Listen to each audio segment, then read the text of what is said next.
Welcome back. You're watching our special show here on Rahul Gandhi's elevation. Is it indeed the dawn of a new era for the Congress party? Santosh Desai, you know, it was an Economist headline which says that a man who's remained too mysterious and too important for too long, and if Rahul Gandhi wants to make a real impact politically, this story needs to change. What is it that you think he will need to work on to ensure that he does start to make an impact?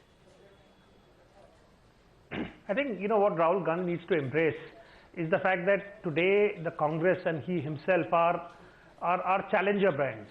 The problem with the Congress and with the Gandhi family legacy is that they still regard themselves as rulers in waiting and as presumptive leaders, which they no longer are.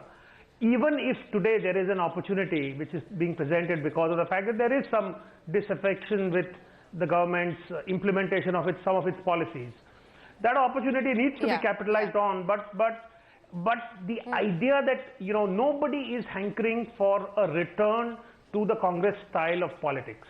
Nobody wants to go back to UPA 2. There is no hankering for that. And if you do not understand the fact that the country is not looking to go back in time, is not looking to hear the same tired phrases, you have to have a forward-looking vision. You have to make a break with your own past.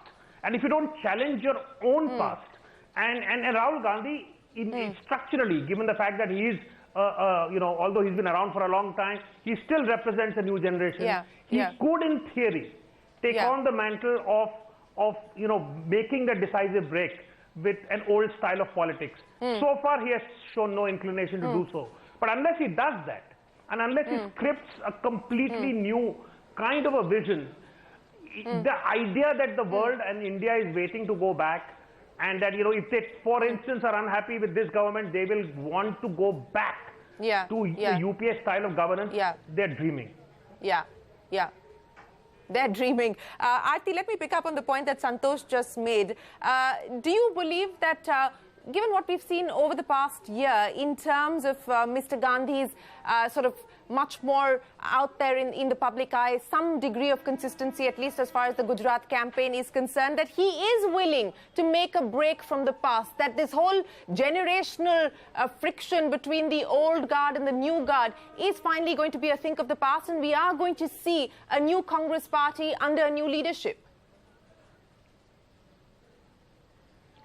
I think he's trying, and that is one thing which has emerged very clearly, and this was lacking in the last few years. Ever since he became vice president of the Congress party, I think everyone has been waiting with bated breath for the moment when Rahul Gandhi will emerge. So I think Rahul Gandhi has emerged.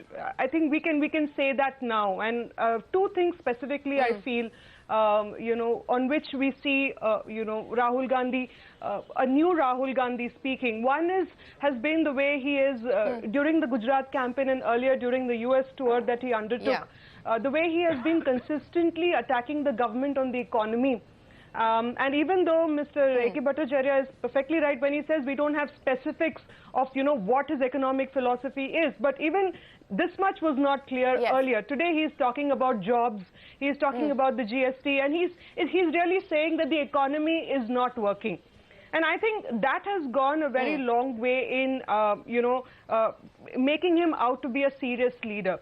So yes, to that extent, sure. And the second thing is also a certain clarity about who he is, as there has been this underlying confusion in his own persona as a politician, whether he's an activist, is he a corporate style leader who has come into politics, what is he? So there is also an embrace of politics, of the idiom of politics, far more than it has been there in the past.